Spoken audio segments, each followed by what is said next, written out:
Blackstone Audio presents Hell House by Richard Matheson. Dedication. With love for my daughters Bettina and Allison, who have haunted my life so sweetly. December 18, 1970. 3:17 p.m. It had been raining hard since 5 o'clock that morning. Brontean weather, Dr. Barrett thought. He repressed a smile. He felt rather like a character in some latter-day Gothic romance. The driving rain, the cold, the 2-hour ride from Manhattan in one of Deutsch's long, black leather-upholstered limousines. The interminable wait in this corridor while disconcerted-looking men and women hurried in and out of Deutsch's bedroom, glancing at him occasionally. He drew his watch from its vest pocket and raised the lid. He'd been here more than an hour now. What did Deutsch want of him? Something to do with parapsychology, most likely. The old man's chain of newspapers and magazines were forever printing articles on the subject. Return from the grave, the girl who wouldn't die, always sensational, rarely factual. Wincing at the effort, Dr. Barrett lifted his right leg over his left. He was a tall, slightly overweight man in his middle 50s, his thinning blonde hair unchanged in color, though his trimmed beard showed traces of white. He sat erect on the straight-backed chair, staring at the door to Deutsch's bedroom. Edith must be getting restless downstairs. He was sorry she'd come. Still, he'd had no way of knowing it would take this long.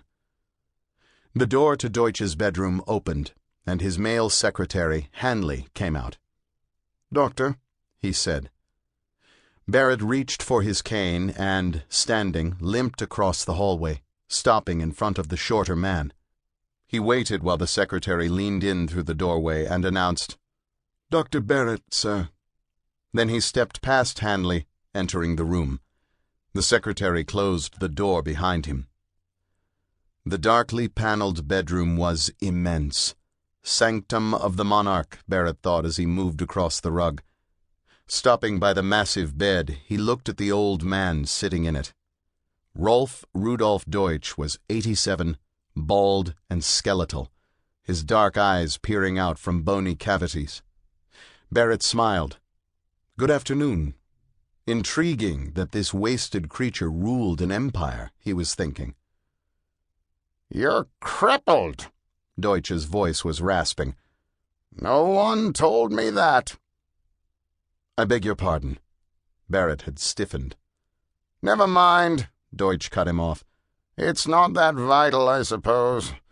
My people have recommended you. They say you're one of the 5 best in your field." He drew in laboring breath. "Your fee will be $100,000. Barrett started. "Your assignment is to establish the facts." "Regarding what?" asked Barrett. Deutsch seemed hesitant about replying, as though he felt it was beneath him. Finally he said, "Survival."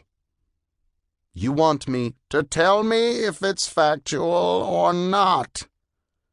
Barrett's heart sank. That amount of money would make all the difference in the world to him. Still, how could he in conscience accept it on such grounds? "It isn't lies I want," Deutsch told him.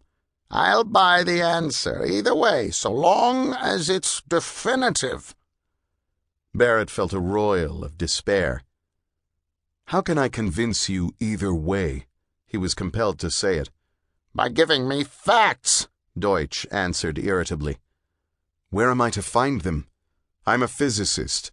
In the 20 years I've studied parapsychology, I've yet to—" "If they exist," Deutsch interrupted, "you'll find them in the only place on Earth I know of where survival has yet to be refuted.